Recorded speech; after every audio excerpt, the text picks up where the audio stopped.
تو یہ تحریف جو ہے لفظی اعتبار سے، عبارت کے اعتبار سے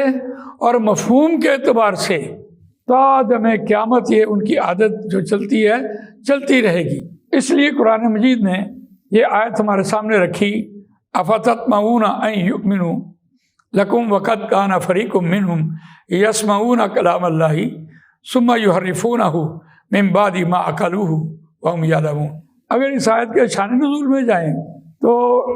جو لوگ نبی اکرم صلی اللہ علیہ وسلم کی خدمت میں حاضر ہوئے، حج کے لیے گئے، مشرکین مکہ نے ان کو یہ بتا دیا کہ یہاں ایک شخص اللہ تعالیٰ نے مبعوث فرمائے ہیں اور انہوں نے ہمارے بتوں کو برا بھلا کہنا شروع کیا ہوا ہے، تو صحابہ کرام نے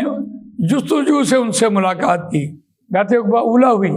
اور مینا پہاڑ کی ایک گھاٹی کے اندر ہوئی رات کے 1:30 بجے۔ وہ صحابہ کرام جس وقت مدینے واپس آئے تو یہود کے قافلے ان سے ملنے کے لیے جاتے، اور وہ تو ظاہر بات ہے یہاں سے تو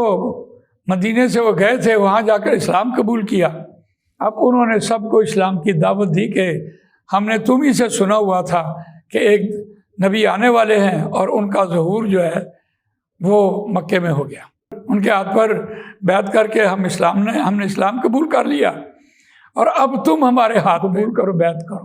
اب یہ جو آیت ہے یہ ان مسلمانوں کو کہی جا رہی ہے جو بیعت عقبہ اولیٰ اور بیعت عقبہ ثانی کر کے آئے، اور یہاں مدینے میں آ کر جو لوگ یہودی تھے یا جن کے منہ سے سنا ہوا تھا کہ ایک نبی آنے والے ہیں، ان کو یہ دعوت دیتے رہے۔ تو قرآن نے یہ بات یہاں نقل کی ہے کہ اے مسلمانوں، ان کو مخاطب کر کے، یہ لوگ